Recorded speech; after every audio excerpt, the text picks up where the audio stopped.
မင်္ဂလာပါနားဆင်သူတော်လာကျွန်တော်ညအရာဝင်စာဖတ်ပုံပြင်စီစဉ်လေးကနေပြန်လည်ကြိုဆိုပါရစေကျွန်တော်ဒီကနေ့ညမှာပြန်လည်မျှဝေတင်ဆက်ပေးခြင်းနဲ့ညအရာဝင်စာဖတ်ပုံပြင်လေးကတော့ဒါဒီနေ့မဖဲဝါအသက်44နှစ်ဆိုတဲ့စာအုပ်ထဲမှာမဖဲဝါထမ်းတဲ့ခေါင်းဆိုတဲ့ခေါင်းစဉ်လေးနဲ့တူအဲ့ဒီထဲကအကြောင်းအရာလေးတွေကိုကျွန်တော်ဒီကနေ့ညအရာဝင်စာဖတ်ပုံပြင်အစီအစဉ်လေးကနေပြန်လည်မျှဝေတင်ဆက်ပေးသွားကြပါရစေဗျာမဖဲဝါထမ်းတဲ့ခေါင်းဒါဒီအကြီးရောဟဲ့ကျုပ်တွေးနေတာဗျမဖဲဝါသေးတုံးကခြေပြီးမြုပ်တဲ့ခေါင်းကြီးဗန်ပွေးကုန်းကိုရောက်လာခဲ့ပြီးတလားဆောင်ငမဲကြီးကိုကျုပ်ရှိမှတဲ့မဖဲဝါကရိုက်ပြီးသုံးမခဲ့တယ်ပြီးတော့မဖဲဝါကငမဲကြီးကိုပြောခဲ့တယ်ပညာရှင်မမဖဲဝါရဲ့တလားမတန်မာသူတွေလက်ထဲရောက်သွားရင်ငါဘာဖြစ်မယ်ဆိုတာနေမသိဘူးလားတဲ့ဒါဘာကိုဆိုလိုတာတော့ကျုပ်တွေးပေမဲ့နားမလည်ပါဘူးဗျာဒါပေမဲ့အခုကျုပ်တည်သွားတယ်ဗျာအဲ့ဒီတော့ကမဖဲဝါဟာသေတာမဟုတ်နိုင်ဘူးအရှင်လက်လက်ဘဝကူးနေတာဖြစ်လိမ့်မယ်ဟဲ့ဒါတိအောင်မလေးဗျာနေဘာတွေဒီလောက်တွေးနေတာတော့လေးလေးခေါ်နေတာတော့မကြားပါလားဟိုတလောကအမွေးကုန်းကိုရောက်လာတဲ့မဖဲဝါရဲ့အကောင်းကြီးကြောင်းတွေးနေတာတွေးလေရဲ့အေးဟဲ့ဒီကိစ္စကြီးကလည်းကြောက်စရာပါလားတာတီရဲ့ဟုတ်တယ်တွေးလေရဲ့မဖဲဝါကြီးရောက်လာပြီးသူ့ခေါင်းကိုပြန်သိမ်းသွားလို့သာပေါ့ဗျာတို့မဟုတ်ရင်အဲ့ဒီခေါင်းဆောင်တဲ့ငမဲကြီးကဘယ်လောက်များဝင်နေဦးမလဲမသိဘူးဗျအေးလေရဲ့တို့အကြီးရောတာတဲ့မိဖို့ကြောင့်ထဲမှာဗျတွေးလေရဘာရီလာပို့တာတော့ကြက်သားပါရဲ့အိမ်မှာကြက်သားချက်လို့အကြီးကိုတချမ်းလာပို့တာပါပြောရင်းနဲ့တွေးလေးကအိမ်တော်ဖေးကိုဝင်သားရောဗျဒီတော့မှကျုပ်လည်းစက်တွေးရတာပေါ့ဗျာမဖဲဝါဟာအကုသူတွေများလို့အရှင်လက်လက်ကနေတရေဘွားကူတာဖြစ်မဲဗျကျုပ်တော့မကြတွေ့ဘူးလေအများရောတွေ့ဘူးသလားမပြောတတ်ဘူးတိရွယ်ထူထူကြီးတွေမှာဘောက်ဖက်တွေအိမ်ဖွဲကြတာလေဗျာသူတို့ကိုကထွက်လာတဲ့ဈေးတွေကိုချီမြင်လို့အမြင်တွေဆွဲပြီးတိရွယ်မှာအိမ်ဖွဲကြတာဗျအိမ်လားဘူလားတော့မသိဘူးဝင်ပေါက်ထွက်ပေါက်လည်းမတွေ့ရဘူးလေဝင်ပေါက်တော့မှရှိရလားမသိဘူးဗျအဲ့ဒီထဲမှာဘောက်ဖက်ကဝင်အောင်နေတာဘယ်လောက်ကြာလဲတော့မသိဘူးဗျကျုပ်စိတ်တင်ပြောရရင်တော့တလားခွဲလောက်တော့ရှိမယ်တင်နေအဲ့ထဲကနေရောင်စုံလိပ်ပြဖြစ်ပြီးထွက်လာတာဗျဘောက်ဖက်မဟုတ်တော့ကျုပ်သိတာတော့ဒါအရှင်လက်လက်ဘဝကူးတာပဲဗျမဖဲဝါလေဒီလိုပဲဖြစ်လိမ့်မယ်တင်နေသူကတော့9ရက်လောက်နဲ့ဘဝကူးသွားပုံပဲဗျသူ့ကိုမြုပ်ထားတဲ့ရေပုံကြီးဘုံကနေပွင့်ထွက်သွားပြီးသူ့ကိုမြုပ်ထားတဲ့ခေါင်းကြီးပါရေပေါ်ကိုရောက်တက်လာတာဖြစ်ပဲဗျမဖဲဝါအရှင်လက်လက်ဘဝကူးခဲ့တဲ့ခေါင်းကြီးဟာလွတ်ဆွမ်းနေပုံပဲဗျဒီခေါင်းထဲမှာဝင်ပြီးအရှင်လက်လက်ကနေဘဝတစ်ခုပြီးတစ်ခုထပ်ပြီးဦးသွားလို့ရတဲ့ပုံပဲဗျအတတ်ပညာတွေတော့လုံးမှာပေါ့ဗျဒီလိုအတတ်ပညာတွေတတ်ထားတဲ့လူတွေကလည်းမဖဲဝါရဲ့ခေါင်းကြီးကိုလိုချင်ကြမှာပဲဗျကျုပ်ကနုဖြူတော်ကြီးကြေးမိချစ်ကလေးကိုကပ်ပြီးငကားစေးဘောလေးကိုမေးကြည့်လိုက်တယ်ဟဲ့ဒါတိမဖဲဝါရဲ့ခေါင်းကြောင်းတွေးလို့ပြီးပြီလားတွေးလေးကပြန်ကန်ပြီးကျုပ်ကိုစနေသေးတာဗျတွေးလေးဆိုတာကျုပ်တို့ဝိုင်းတောင်ပဲတဝိုင်းကြော်ကားဗျနာမည်ကမမြဖို့တဲ့ကျုပ်တို့ကတော့တွေးလေးမြဖို့လို့ခေါ်ကြတယ်တွေးလေးမြဖို့ကအမေဆိုလွတ်ခင်တာဗျဒီနေ့တော့အဘကရစင်ရှိမှာဘုရားရှိခိုးလို့ဗျရွာထဲမသွားသေးဘူးဘုရားရှိခိုးပြီးပြေးဆက်တော့အကုန်ရွတ်တယ်ပြီးတော့အထက်24ပစ္စည်းကိုပြန်လည်ရွတ်တယ်ဗျသမင်းစားချိန်ရောက်တော့တွေးလေးမြဖို့လာဖို့တဲ့ရသားကိုအမေကစီးပြင်းဆက်ကလေးချက်လို့ဗျ မောင်မခေါ်ဘဲကိုစုဖို့ရဲ့အုပ်ချက်ထားတယ်ပြီးတော့ကျုပ်တို့ညာရဲ့ပြည်နယ်ဟင်းတစ်ခွက်ပေါ့ဗျာခန်းကြီးဒီပန်းထွေပြောလေဗျာကျုပ်ဖြစ်သမင်းစားလို့ကောင်းလိုက်တာဗျာစားတော့လို့လည်းပြီးတော့ကျုပ်ကမိုင်းတဲကအကြီးပင်အောက်ကတစ်သားကုတ်ပစ်ပေါ်ကိုဆင်းလာခဲ့တယ်ဈေးလေးကလေးထိုင်ဖွားရင်မိုင်းတဲဟိုကြည့်တီကြည့်ကြည့်နေတယ်ခဏနေတော့မျက်စိလေးလာတာနဲ့ဘဘိုးချမ်းကောင်းပေါ်မှာအစိုးဟောင်းလေးခောက်ပြီးခင်းလိုက်တယ်။ဗိုင်လေးတော့ဘဘိုးချမ်းပေါ်ခေါင်းတင်လိုက်တာနဲ့တကားလေးအိပ်ပျော်သွားပြု။ကိုကြီးတာတဲ့ကိုကြီးတာတဲ့ကျုံသားတဲ့တော့ဒါသားဗျ။မျက်စိကပြလို့မရအောင်ဖြစ်နေတယ်။ဒါကြောက်ခဲတန်းဗျ။ကိုကြီးတာတဲ့ဒီကောင်ကခေါင်းရင်းနဲ့ကျုံသားရောက်လာတော့ပြု။ဒီတော့မှကျုံလေးမျက်စိဖွင့်လို့ရသွားတာဗျဟင်ကြောက်ခဲပါလားဘိုးကြီးတာတွေဘိုင်းကောင်းတွေစားပြီးဒီလောက်အိတ်နေတော့ဗျဟေးရွေးလေးမြဖို့လာဖို့တဲ့တက်သားကွာကြောက်ခဲရအမေရဲ့မမခေါ်ပေးနေတော့လိုက်သားကွာကြောက်ခဲကတက်သားကုတ်ပြစ်ပေါ်မှာဝေထိုင်လိုက်တယ်မင်းမလဲနေကင်းနေလေတရေတမောလောက်ကိုမအိနိုင်ဘူးရွာထဲရှောက်သွားနေတော့ပဲလားကွာကြောက်ခဲရအမေကပြန်လာတာဗျဟေးဟုတ်လားအနောင်းကုန်းတွေမဟုတ်ပဲမမွေးကုန်းထိတောင်ရောက်သွားလားဟာလက်မခေါ်သွားလို့ပါသွားတာဗျဟိုမှာဘောလီရိုက်တန်းကစားမယ်ဆိုလို့ဟိုရောက်တော့လေမကစားဖြစ်ပါဘူးဗျာတင်းချိုင်းကုန်းနဲ့သာရောက်သွားရောဗျဟာတင်းချိုင်းကုန်းဟုတ်လားကြောက်ခဲ့ဟုတ်တယ်ဗျကိုကြီးတာတရားမမွေးကုန်းရောက်တော့လက်မရဲ့တကယ်ချင်းဝက်သိုးဆိုတဲ့ကောင်ကပြောတယ်ဗျာမမွေးကုန်းကတင်းချိုင်းကုန်းစီထဲမှာကလားကြီးတယောက်ရောက်နေတယ်ဗျပုံတန်ကြည့်ရတာအောင်လန်းဆရာကြီးလားမသိဘူးလို့ပြောတာနဲ့ကျုပ်ဘာကြည့်တာလက်မနဲ့ဝက်သိုးလဲပါတယ်တွေ့ခဲ့လားကွာကြောက်ခဲ့ရတွေ့တယ်ဗျကလားကြီးကအောင်းမှာအတုံးကြီးထုံးလို့ဗျတုတ်ကမ်းမေးမိုးဆွေမွေးရှည်ကြီးဗျဘယ်ဘေးမှာတော့လက်မလောက်ရှိတဲ့လူကောင်းခွန်လေးတွေကိုကျိုးနဲ့တည်ပြီးစိတ်ပတိလို့ဆွဲထားတယ်ဗျသူဝတ်ထားတဲ့အင်ကြီးကလည်းဟောပွားရှိရှိကြီးဗျခါမှာတော့အရောင်းကြိုက်ကလားတွေလိုပဲအရောင်းကြိုက်ထားတယ်အင်ကြီးရောအရောင်းကြိုက်ပဲဆိုရောကဘဝကြီးဗျဟေးဟုတ်လားမင်းတို့တော့သူဘာလုပ်နေတာတော့ကွာစောစောကကြုတ်ပြောခဲ့တဲ့ရိုးကောင်းသေးသေးလေးတွေနဲ့လှုပ်ထားတဲ့ပတိကိုဖြုတ်ပြီးပတိစိတ်လိုဗျခဏနေတော့ကျုပ်တို့ကိုတွေ့သွားပြီးတန်းခေါ်တယ်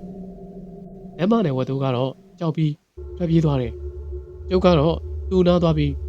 ဘာကိစ္စရှိလို့မေးလိုက်တယ်အေးအဲ့ဒီတော့ဘာပြောတော့သူ့ကိုအာလူနဲ့ချက်သူလေးဝယ်ပေးပါဆိုပြီးပတ်စံပေးတယ်အာလူတစ်ပိတ်သာချက်သူလေး90သားတယ်ဗျဒါနဲ့ကျုပ်လဲမမွေးကုန်းရတဲ့ကခင်လာတော့ကိုစုံဆိုင်ကနေဝယ်ပြီးသွားပို့ပေးလိုက်တယ်နောက်တော့ဘာပြောသေးတော့ကျုပ်ကသူ့လက်ထဲမှာအဒီလိုစိတ်နေတဲ့အယိုးကောင်းလေးတွေကိုစိုက်ကြည့်နေတာကိုကြီးတာတည်းရဲ့တကယ်ကိုလူကောင်းကုန်တေးသေးလေးတွေဗျဟေးဟုတ်လားလူကောင်းကုန်တော့ဟုတ်မှာမဟုတ်ပါဘူးဟုတ်တယ်ဗျကိုကြီးတာတည်းရဲ့ဟုတ်တာတော့ကွာလူကောင်းကုန်လေးတွေဆိုတာဟုတ်တယ်လို့ပြောတာဗျကျုပ်အဲ့ဒီကောင်းကုန်လေးတွေကိုပဲစိုက်ကြည့်နေတော့အဲ့ဒီကလာကြီးကပြောတယ်ဗျကောင်းလေးမင်းဒီစိတ်ပတိကိုစိတ်ဝင်စားလို့လာတယ်ဒါလူသေးသေးလေးတွေရဲ့ကောင်းကုန်လေးတွေနဲ့လှုပ်ထားတာကွာအမိတ်ပိုက်ထဲမှာလူဖြစ်ခါစားလူသေးသေးလေးတွေကွာအဲ့ဒါကိုငါပညာနဲ့ဆွဲထုတ်ပြီးစားပြလိုက်တာကောင်းလေးတွေကြတော့လေးလဲပြီးခြောက်သွားတော့စိတ်ပတိလွတ်လို့ရတော့ပေါ့ကွာလို့ပြောတယ်ကိုကြီးတာတည်းဟေးကြောက်စရာကြီးပါလားကွာကြောက်ခဲရဟုတ်ပါဗျာကျုပ်ဖြင့်ဒီကလားကြီးပြောတာကိုနားထောင်ရင်ကြက်သီးတွေထလာလိုက်တာမပြောပါနဲ့တော့ဗျာဒီပတိကဘယ်နှလုံးရှိတာတော့လို့ကျုပ်ကကြောက်ကြောက်နဲ့ဆက်စုလိုက်သေးတယ်ဗျတကယ်ကောင်းပဲအေးအဲ့ဒီတော့ကလားကြီးကဘာပြောတော့ကွာ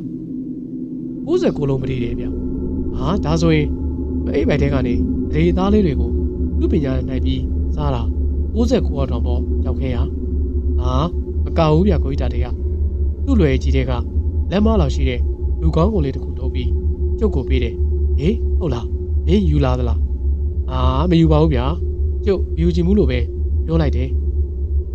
သူကလည်းအတင်းပေးတာမဟုတ်ပါဘူးဗျာယူချင်ယူလို့ပဲ ပြောတာပါဒါကိုတွေးကြည့်ရင်ဒီကလားကြီးဟာဒေသားလေးတွေကိုစက်ပြီးစားနေတော့မယ်ထင်တယ်ဗျကိုကြီးတတရားဟာဒါဆိုရင်တော့တေးချတာပေါ့ကွာဒီတိုင်းသာဆိုရင်ဗန်ပွေးကုန်းတို့ငါတို့ထဏောင်းကုန်းတို့ကကိုဝင်တဲ့တွေကိုတော့စိတ်မချတော့ဘူးကွာကြောက်ခဲ့ရဟာအပူတယ်ဗျကိုကြီးတတရားကျုပ်ကိုဝင်တဲ့တွေကဗိုက်ကြီးတွေပူကန်ထွက်နေကြတာဒီကလားကြီးကဒါမျိုးစားတာမဟုတ်ဘူးဗျလူဖြစ်ခါစားသေးသေးလေးတွေကိုစားတာဗျဒီလိုအောင်လန်းမျိုးငါတော့တစ်ခါမှမတွေ့ဘူးပါဘူးကြောက်ခဲရမဲနေကွာဒီခင်ပိုက်တဲကဒေသားလေးတွေကိုနှိုက်စားရတယ်လို့ကွာတိုင်တိုင်အောင်လန်းမျိုးတော့ဟုတ်ဘူးကွာဘိုးကြီးဒါဆိုကျုပ်တို့ဘယ်လိုလုပ်မလို့ဟေးဘယ်လိုလုပ်မလဲဟုတ်လားမင်းရောငါရောကအောင်လန်းဆရာကြီးတွေကိုနေနေနိုင်တဲ့ထက်လန်းဆရာကြီးတွေမှမဟုတ်တာဘယ်လိုလုပ်ရမှာတော့ကွာကြောက်ခဲလေမျက်နှာတော်တော်ပြတ်သွားတယ်ဗျဒီကောင်လေးကြောက်ခဲလေမစိုးဘူးဗျကိုရကိုစိုးရင်တဲ့ပူပန်တတ်သားပဲဝိဒါတေကြောက်ခဲပြန်သွားပြီလားဗျဟေးမပြန်သေးဘူးကွာဒီမှာရှိတယ်လက်မလားဒါလေးကွာဟိုတယောက်ကဘယ်သူတော့ဟောခဲ့လေကွာဝိုင်းဝမှာတွန်းဆုပ်ဖြစ်နေတဲ့ကောင်လေးကိုပါကျုပ်ကခေါ်ခိုင်းလိုက်တာဗျဟာလက်မဒါလေးဝက်သိုးကိုပါခေါ်ခဲ့လေဩအဲ့ဒါဝက်သိုးလားဟုတ်တယ်ကိုကြီးတတ်တယ်လက်မနဲ့ဝက်သိုးပါကျုပ်ထိုင်နေတဲ့တစ်သားကိုပြစ်မှာဝင်ထိုင်လိုက်ကြတယ်ဒီကောင်တွေဘာဖြစ်လာကြတာတော့ကြောက်ခဲကသူ့ကောင်တွေကိုမေးတာဗျဒီကောင်ကြောက်ခဲငါနဲ့ဝက်သိုးပိုကလားကြီးကိုတစ်ခေါက်သွားကြည့်တာကွာအေးဘာတွေ့ခဲ့တော့လက်မရဲ့မွေရောက်ကြီးကွာမွေရောက်ကြီးတကောင်ရဲပေါ်တက်လာတာငါစိတ်တင်တော့အဲ့ဒီမွေရောက်ကြီးနဲ့ကလားကြီးနဲ့စကားပြောနေတယ်ထင်တယ်ကွာဟာမဟုတ်တာကွာလက်မရမွေရောက်ကြီးကဘယ်လိုလုပ်ပြီးစကားပြောနိုင်မှာတော့ကွာငါထင်တာကိုပြောတာပါကြောက်ခဲ့ရကျုပ်ကငကားဆေးဘောလေကလေးဝိုင်းနဲ့တွေးနေတာဗျကြောက်ခဲ့မင်းမွေတွေကိုရှော့မတွက်နဲ့မွေနဲ့လူဟာစိတ်ချင်းစကားပြောလို့ရတယ်ကွာအထူးသဖြင့်ပညာသင်နေပေါ့ကွာငါတွေးမိပြီကွာဒီမွေရောက်ကြီးဟာအဲ့ဒီအော်လန်းဆရာကလားကြီးရဲ့စေပါကြီးကွာဒီမွေကြီးကအဲ့ဒီကလားကြီးအတွက်တစ်ခုခုကိုအဲ့လဲစုံစမ်းပေးနေတာဖြစ်မယ်ကွာသူတို့မွေတွေကနေရာနဲ့မှရှိတော့မွေချင်းအတင်းထောက်လန်းလို့ရတယ်ကွာဟာဟုတ်လားကိုကြီးတာတေးအေးဟုတ်တယ်ဒီပုံစံဆိုရင်တော့ဒီအော်လန်းဆရာကြီးဟာဒီနေကိုကိစ္စတစ်ခုအတွက်ရောက်လာပုံပဲကွာတစ်ခုခုကိုကြိတ်ရှာနေတာကွာဝေတွေကိုအော်လန်းဆရာကြီးတွေကခိုင်းလို့ရတယ်ခုလေသူသိကျင်တဲ့ကိစ္စကိုဝေတွေကိုစုံစမ်းခိုင်းပုံရတယ်ကွာဟင်ဟုတ်လားကိုကြီးတာတေး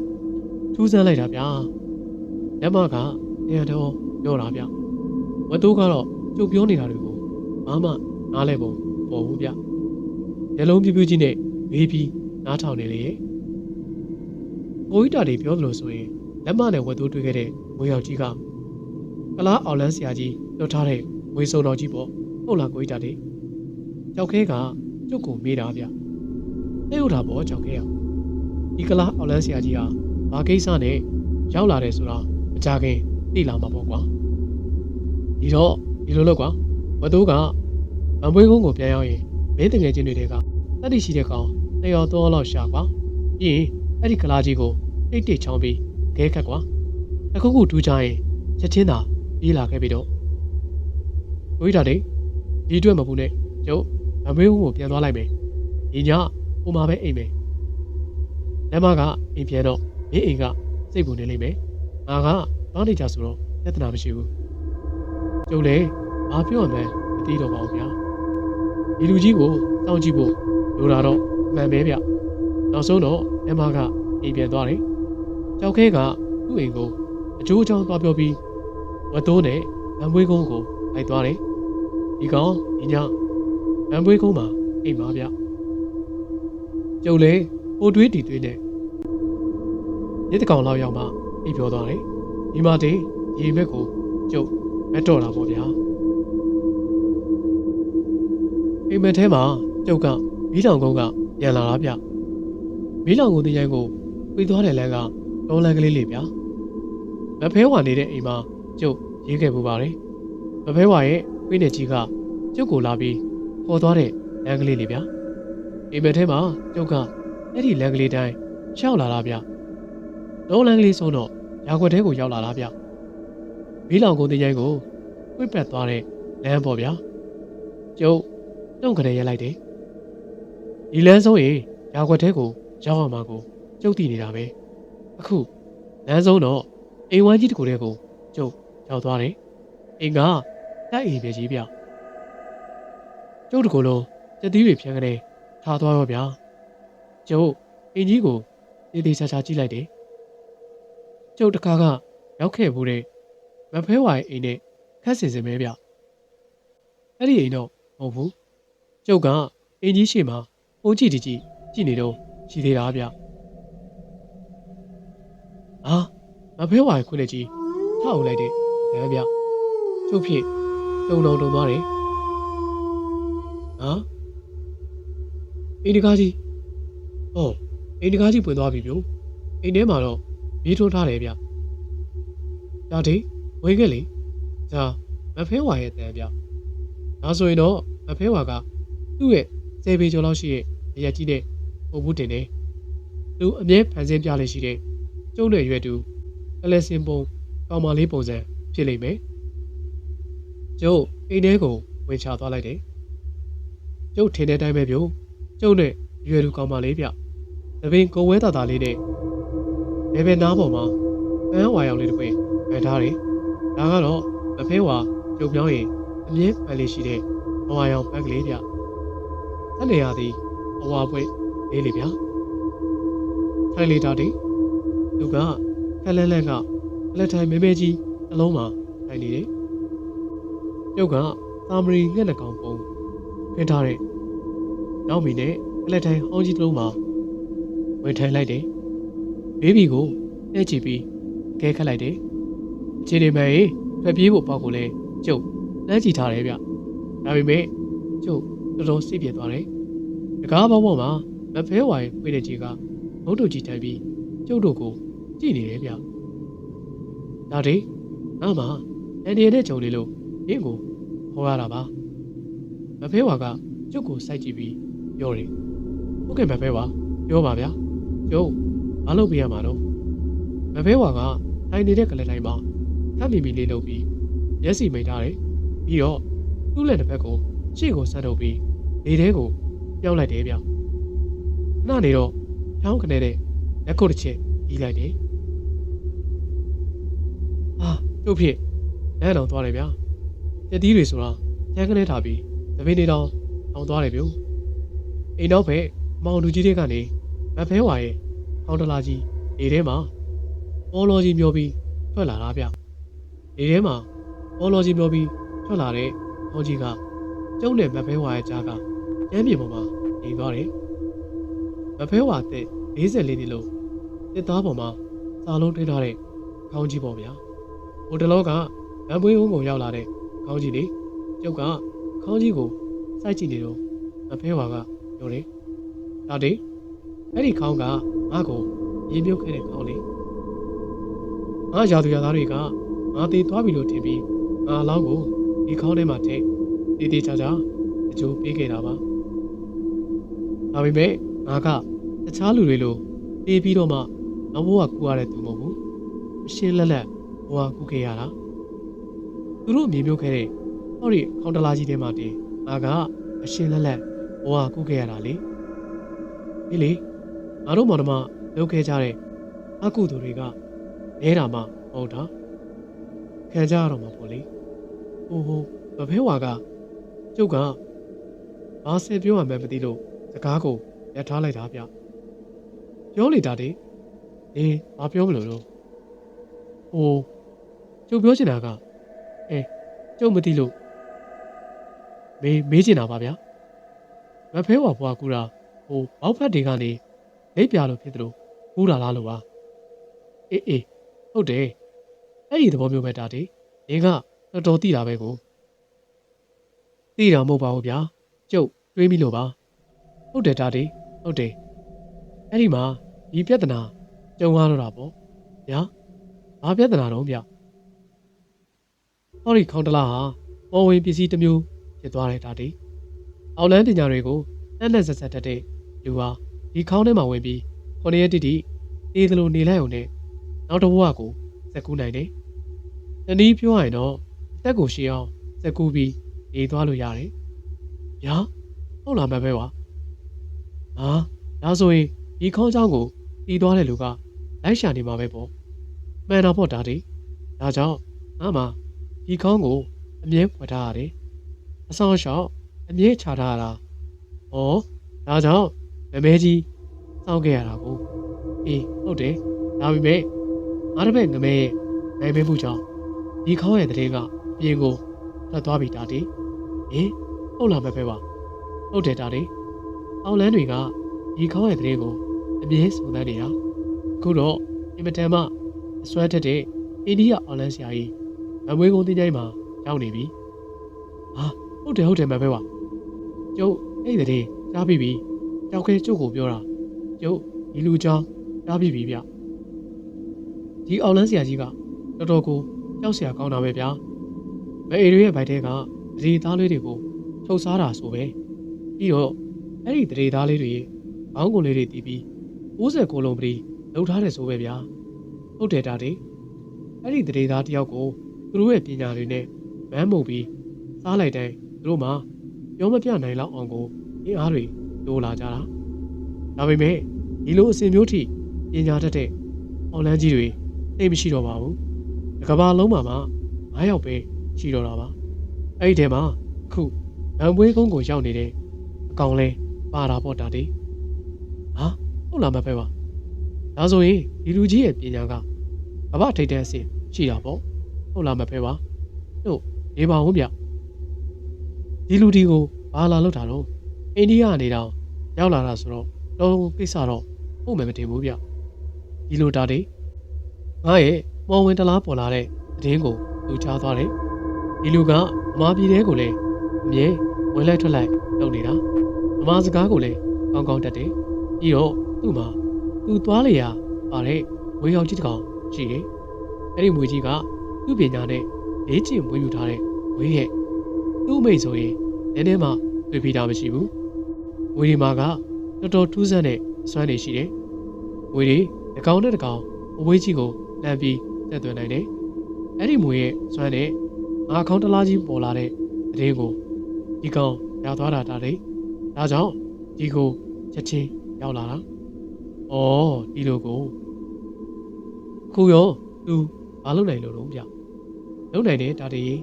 ဒီကောင်ကငါ့ကိုအမိတ်ပြန်ထားတယ်။အခုလာမဲ့လားကွင်ညအကောင်ချင်းတိတိမှာ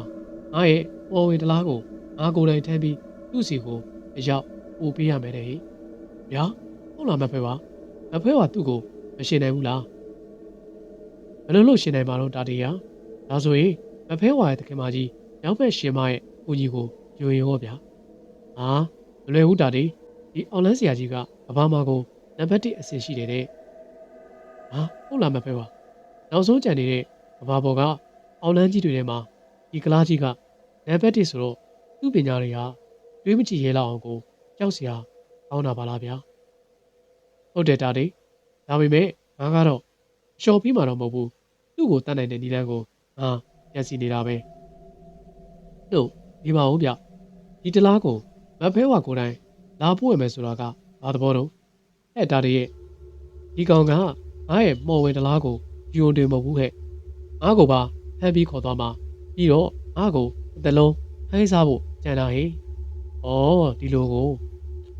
တော်တော်ကိုကြောက်စရာကောင်းတဲ့အောင်လန်းဆရာကြီးပါလားဗျာ။ဒီမှာမဖက်ဝါကျုပ်ကတော့သူ့ဟာသူ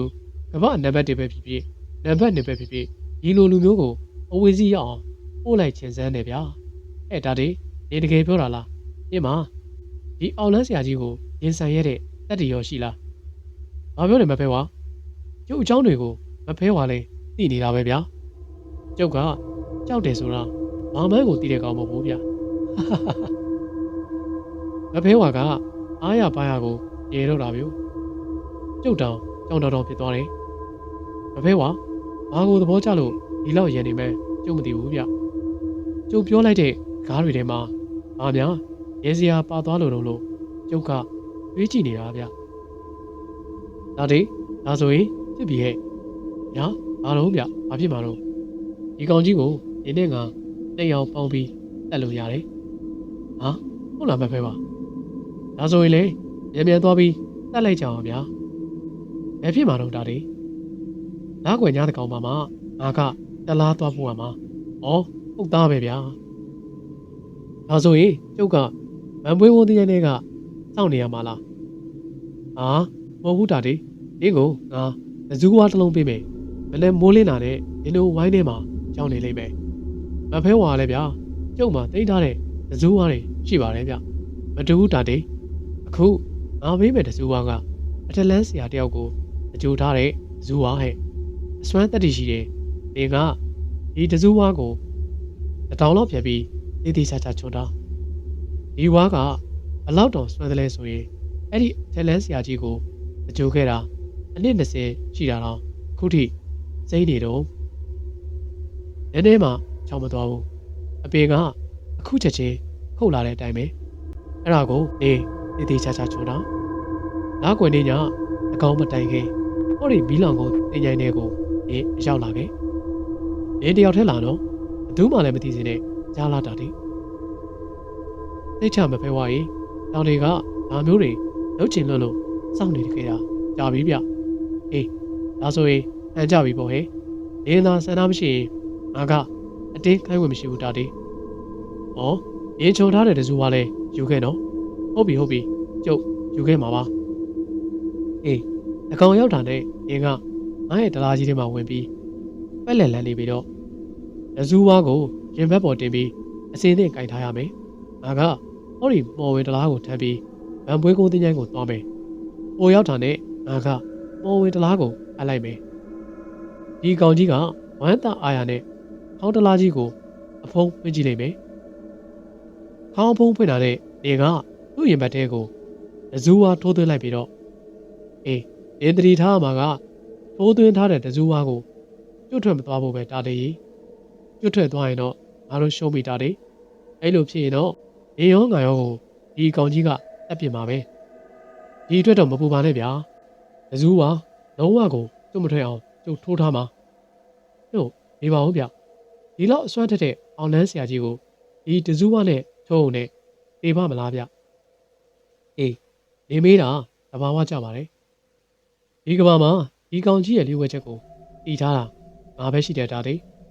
တကယ်တော့ဒီကောင်ကြီးကပောက်ကောင်ကြီးဟဲ့လူအစ်စ်မဟုတ်ဘူးဘလို့ဗျဒီကောင်ကြီးကအိန္ဒိယန်မဟုတ်ဘူးအာဖရိကန်ကြီးရဲ့တဲပိုးကြီးတယောက်ကိုသွားပြီးစော်ကားလို့ဟိုကတပ်ပစ်လိုက်တာဒီအာဖရိကန်ကြီးကတည်သွားပြီအဲ့ဒီအချိန်မှာဒီကောင်ကဘူရူမန်နဲ့ယူပြီးအိန္ဒိယန်အောင်လန်းဆရာရဲ့ဝိညာဉ်ကိုလှုပ်ပြလိုက်တယ်ပြီးတော့အဲ့ဒီအိန္ဒိယရဲ့ဟိုထဲမှာသူဝင်နေလိုက်တာအာဖရိကန်အောင်လန်းဆရာကြီးတွေကဝိညာဉ်လဲတဲ့ပညာမှာတကယ်တော်ကြတယ်ဟုတ်ကောင်ဆိုတာရင်ဝါကိုချုံနဲ့ထိုးတတ်ရင်တည်တယ်ဟဲ့တခြားဘလို့တက်လို့မှမသေးဘူးအေးဒီကောင်ကြီးကတော့ရိုးချုံနဲ့ထိုးတတ်ရင်တည်ခြင်းမှတည်မှာမို့တဇူးဝါအစွမ်းတက်တဲ့အင်းကိုထိုးခိုင်းတာဩဒီလိုလားတွေးကြသေးတာပေါ့ဖုတ်ကောင်ကြီးဟာကျုပ်ကကျင်းဝါလိုက်တယ်ဒီကိစ္စကိုဘယ်သူမှမသိဖို့လိုတဲ့တာတည်းနေတယောက်ကိုပြောလိုက်တာနဲ့ဝေတကောင်ကကြောက်သွားပြီးပလန်းဆရာကြီးရဲ့ဝေယောက်ကြီးကိုတည်င်းပို့လိုက်လိမ့်မယ်တတိရှိမမေ့တဲ့တာတည်းသိကြမှာပဲပါသိကြဒီကိစ္စကကျုပ်သက်ကိုရင်းပြီးလုံးဝမယ်ကိစ္စပဲဗျာပို့လို့ဘယ်ဖြစ်ပါမလဲကျုပ်လို့သွားတာနဲ့နားထဲကိုဆရာတော်ကျောင်းကလုံးမောင်းခောက်တဲ့တန်းဝင်လာတာဗျမီးဖို့ကျောင်းထဲမှာလည်းအမေရင်တို့တန်နေတဲ့တန်းလေးကြားနေရတယ်ကျုပ်ကကျုံမဲ့တဲ့အိမ်မက်ကိုပြန်တွေးနေတယ်မဖဲဝါနဲ့ကျုံနဲ့တကယ်တွေ့တာရောဟုတ်ရဲ့လားလို့ကျုပ်တွေးနေတာဗျဒီကေးကကြောက်ခဲတို့လက်မတို့ဝဲတိုးတို့နဲ့ပြောခဲ့တဲ့ကိစ္စတွေကိုသိဆွဲပြီးအိမ်မက်မက်ထားများလားလို့ကျုပ်တွေးလိုက်မိတယ်ခဏနေတော့အာယုံတက်ပြီးဗျဝိုင်းထဲမှာအလင်းအောင်ပြောလေးကြားလာတယ်ကျုပ်ချက်ချင်းသတိရသွားတယ်တကားဖွင့်ပြီးဝိုင်းထဲကိုဆင်းလာတယ်မဖဲဝါပိုးလိုက်မယ်ဆိုတော့ဇူးဝါကိုကျုပ်လိုက်ရှာတာဗျဟော တွေ့ပြီဗျို့ဓမ္မမရောက်မှာခြားထားတာဗျို့တပိုင်းကပြီးကျွမ်းနေပြီတပိုင်းကတော့စိမ့်နေတာပဲဗျဟုတ်ပါဗျာမဖေးဝါပြောတဲ့အတိုင်းပဲအခုမှအပင်ကနေခုတ်ထားတဲ့ဝါးတိုင်းပဲဗျဒီဝါးကခုတ်ထားတာအနည်း20ရှိပြီဆိုတာဘယ်သူယုံမှာတော့ဗျာဒါဆိုရင်တော့ညကဒီမဲ့ဟာကျုပ်ကိုပါထွက်သွားပြီးမဖေးဝါစီကိုရောက်သွားတာအေးချနေတာပေါ့ဗျာအစူးဝါးကိုယူပြီးမကြီးပင်အောက်ကစစ်သားကုတ်ပြောက်ကိုထိုးထားလိုက်တယ်လက်ွယ်ဖို့တရက်လိုသေးတယ်လေဗျာအေးလေပိုင်းအဖားနဲ့အမေရွာထဲသွားတဲ့အချိန်မှာကျုပ်ကအစူးဝါးကိုအတောင်တိုင်းပြီးမှနဲ့ဖြတ်လိုက်တယ်ပြီးတော့မချုံလောက်ရတာပေါ့ဗျာအစင်းတလက်နဲ့ကျုပ်လိုချင်တဲ့ပုံစံရအောင်လုပ်ယူလိုက်တယ်ညနေပိုင်းကျတော့ကြောက်ခဲရောက်လာတယ်ဗျမမွေးကုန်းတရိုက်တဲ့ကအလားကြီးကမန်ဒန်တွေယူပြီးမန်းပုတ်နေတယ်လို့ပြောတယ်ဗျအလားကြီးကမန်ဒန်တွေကိုတန်ထားနဲ့ရွတ်လိုက်ရင်သူ့ဘက်မွေရောက်ကြီးကအပြင်းကြီးအကြီးကြီးခွက်ပြီးကနေတဲ့ဗျကြောက်ခဲတောင်ကြီးကြောက်လာလို့ထွက်ပြေးလာတာဆိုပဲ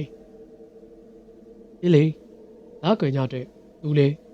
ကျိုးပြီးပြင်ဆင်နေတာနေမှာပေါ့ဗျာကျုပ်တော်မှကသူဝါချုံနေပြီပဲနောက်တစ်နေ့မနေ့ရောက်တော့ကျုပ်ကကျုပ်ဆရာကြီးတွေကျုပ်ကိုပေးခဲ့တဲ့ဈေးတော်တွေကိုနည်းနည်းစီသွေးပြီးကသူဝါကြီးမှာလှုပ်လိုက်တယ်အဲ့ဒီထဲမှာဆရာနှုတ်ဖပေးထားတဲ့ပစ္စည်းဈေးတော်ကြီးလေးပါတာပေါ့ဗျာဒီအကြောင်းကိုကျုပ်ဘသူ့ကိုမှမပြောဘူးဗျအမေကတော့ကိစ္စရှိလို့မဝေးကုန်းသွားမယ်ပဲပြောခဲ့တာကျုပ်အထီးတိုင်းလက်ွယ်ညတကောင်ကိုမတိုင်ခင်ကျုပ်တယောက်တည်းမီးလောင်ကုန်တရားတဲ့ကိုရောက်လာခဲ့တယ်ကျုပ်လက်ထဲမှာတော့အထက်ဆရာကြီးတွေရဲ့ဈေးတော်တွေဒိတ်ကြံထားတဲ့ဇူးဝါအချိုကြီးကိုပြစ်ချစ်ပါအောင်စုပ်လို့ပေါ့ဗျာကျုပ်ကရက်ကွေးစေးကွင်းပြီးငါးကိုပါလှုပ်ထားလိုက်တယ်ဒါဆိုရင်မဖဲဝါရဲ့တန်ကိုပါကျုပ်ကြားရမှာပေါ့ဗျာဟောမဖဲဝါလာပြီဗျို့ဝိနေကြီးရဲ့တန်ကငင်းငိုင်းတာကထွက်လာတာဗျကျုပ်ကအဝင်းကြီးကိုလိုက်ကြည့်တယ်ဟာလာပြီမဖဲဝါခေါင်းကြီးထမ်းပြီးရောက်လာပြီဗျို့သူခွေးတဲ့ကြော်ကြီးလဲပါလာတာပဲဒီကဏ္ဍမဝေးကုန်းကိုလက်ကြော်ကြီးပါလိုက်မယ်ထင်တယ်ဗျမဖဲဝါကသူ့ရဲ့မော်ဝင်ခေါင်းတလားကြီးကိုရေကြီးမှချလိုက်တယ်ပြီးတော့ဝုန်းကိုဖွင့်လိုက်တယ်မဖဲဝါကကောင်းကင်ကိုမော့ကြည့်ပြီးဗဇက်ကနေတစ်ခုခုကိုပြောနေတယ်ဗျခဏနေတော့ကျုပ်လက်ထဲကလက်ဇူးဝါးကိုသူ့လှမ်းကြည့်ပြီးအောင်းကြည့်တယ်ဒါတည်းအောင်းလေးကိုဝင်လိုက်တော့ချင်းကြပြီမဖဲဝါတန်ကိုကျုပ်ကြားရတယ်ဗျလက်ကြော်ကြီးကလည်းလက်အီးလုပ်ပြီးပြောနေတာဗျဘာတွေပြောနေမှတော့ကျုပ်မသိဘူးကျုပ်ကမဖဲဝါရဲ့ပေါ်ဝင်ခေါင်းကြီးတဲကိုဝင်ပြီးလက်လက်လှမ်းချလိုက်တယ်လက်ဇူးဝါးကိုတော့ရင်ဘက်ပေါ်မှာတင်ပြီးအစင်စစ်ကိုကင်ထားလိုက်တယ်မဖဲဝါကခေါင်း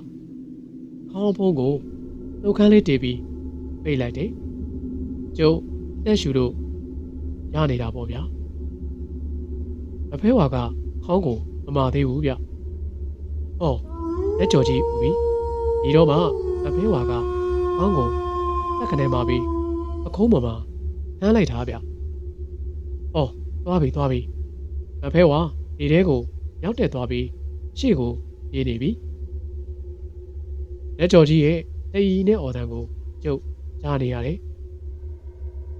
မီးလောင်ကုန်းနဲ့ဗန်ပွေးကုန်းဆိုတာဘာဝေးတာမှတ်လို့ဗျာသိမကြခင်ရောက်သွားတာပေါ့မဖဲဝါနှုတ်ကနေလက်သွားတယ်မဖဲဝါဆိုတာအခုမှပဲမြင်မှုတော့တယ်အင်မတန်မှနာမည်ကြီးတဲ့မမသေးမှာပဲအခုတော့ဘာတတ်နိုင်သေးလဲဒီအမြဲပွက်ထားတဲ့ဒီရဲ့ခေါင်းကြီးကိုဒီကိုယ်တိုင်ထမ်းပြီးလာပို့ရပြီမလားမဖဲဝါကဘာမှမပြောပဲသူ့ရဲ့ပေါ်ဝဲခေါင်းတလားကြီးကိုဇဲပေါ်ကိုတင်ပေးလိုက်တယ်ငါရဲ့အမိတ်မရပဲဒီနေရာကဖတ်မသွားဘူးမဖဲဝါအဲ့ဒါငါအမိတ်ပဲအလားတန်ကြီးပေါက်နေတာကလွဲရင်အမားစကားကိုတော်တော်လေးပြပြတတ်တာပြောနိုင်တယ်လို့ပဲဗျာအောင်လန်းကြီးကမဖဲဝါကိုအတိမလစ်ပဲခေါင်းဖုံးကို သွားဖွင့်ခိုင်းလိုက်တယ်ဗျဟေးထဲမှာပါလာတဲ့ကျုပ်ကိုအောင်လန်းကြီးမြင်သွားတယ်ဒါပေမဲ့သူတိတ်တော့ချသွားပြီကျုပ်လက်ထဲကတစူးဝါနဲ့အောင်လန်းရဲ့ရင်ဘတ်တက်တဲ့ကိုသုံးချက်ဆင်ပြီးထိုးလိုက်တယ်ထိုးလိုက်တဲ့တစူးဝါကိုပြည်သွင်းထားလိုက်တယ်ကျုပ်ခေါင်းထဲကချက်ချင်းနှိမ့်ထွက်လိုက်ပြီးရှေ့ကိုကုန်းကုန်းကြီးဖြစ်နေတဲ့အောင်လန်းဆရာကြီးရဲ့ရင်ဘတ်ထဲကတစူးဝါကြီးကိုမကြွအောင်ဖိကတ်ထားလိုက်တယ်အောင်လန်းကလားကြီးကကြောက်စရာကောင်းတဲ့မျက်လုံးကြီးနဲ့ကျုပ်ကိုအစိမ့်လိုက်ဝါးစားမလို့ကြည့်နေတယ်ဗျပြီးတော့သူ့ရင်ဘတ်ထဲကိုထိုးသွင်းထားတဲ့တစူးဝါကိုဆွဲနှုတ်ဖို့ကြိုးစားတယ်သူကဆွဲနှုတ်ဖို့ကြိုးစားလေကျုပ်ကဖြီးသွင်းလေနဲ့တစူးဝါကကလားကြီးရဲ့ရင်ဘတ်ထဲကိုတော်တော်လေးနေဝင်သွားပြီဗျအဲ့ဒီချိန်မှာပဲတစူးဝါထိုးထားတဲ့နေရာကဘီကိုလိုလိုအခုံးကိုတွေထွက်လာတော့ပြုံးပြီးတော့ပါဇက်မှာထွက်မလာဘူးဗျအောင်လန်းကြီးကမျက်လုံးပြူးပြူးကြီးနဲ့အဖဲဝါကိုတစ်ချက်တန်းကြည့်ပြီးတော့ပြောလိုက်တယ်ဗျမမသေးရင်မှနင်းတော်တော်မလွယ်တဲ့ကောင်မပဲအခုတော့နင်းဦးသွားပြီပေါ့လေအောင်လန်းကြီးရဲ့စကားမဆုံးခင်ပဲမဖဲဝါရဲ့အော်တန်ကြီးထွက်လာတော့ပြုံးမဖဲဝါလည်းဒီတဲကိုရစ်ကနေခုန်လိုက်ပြီးအောင်လန်းကြီးရဲ့ကြောကုန်းကြီးကိုသူ့ရဲ့တမဏိလဝါကြီးနဲ့ရိုက်လိုက်ရောပြုံးဘုံဆိုတဲ့တန်ကြီးနဲ့တူနင်းကိုဟုတ်ကောင်ကြီးမှန်ငါသိတယ်ဟဲ့အောင်လန်းရဲ့ကဲဟာဘုံဆိုတဲ့တန်ကြီးနဲ့တူကလားအောင်လန်းဆရာကြီးနှလုံးကြီးအပေါ်လန်ပြီးလက်ကြီးကျိုးကျသွားလေရောပြုဟာမွေးရောက်ကြီးဗျာအပြင်းကြီးကိုခွဲလို့ကျုပ်စီကိုတန်းပြေးလာတာဗျကျုပ်ကလည်းထိုးထားတဲ့ဇူဝါကြီးကိုတိုင်ထားတာမလိုရဲသေးဘူးဗျအောင်လန်းကတကယ်သေးတာဟုတ်ချင်မှာဟုတ်မှာဘုံဆိုတဲ့အတန်ကြီးနဲ့တူဟာလက်ကြော်ကြီးဗျာရဲဘော်ကိုသွားခနဲ့ခုန်တက်လာပြီးအပြင်းထောင်နေတဲ့ဝေရောက်ကြီးရဲ့လက်ပင်ကိုပြေးကြိုက်တော့တာမျိုးဝေရောက်ကြီးကယုံလေလက်ကြော်ကြီးကကြိုက်ပြီးဆွဲခါလေးနဲ့ပြူဗန်ပွေးကုန်းတင်ချမ်းစီရဲ့ပေါ်မှာယုံရင်းဆန်ကန်ပြစ်သွားတာကိုဘယ်သူမှသိလိုက်မှာမဟုတ်ဘူးဗျတော်တယ်ရပြီထွက်လိုက်တော့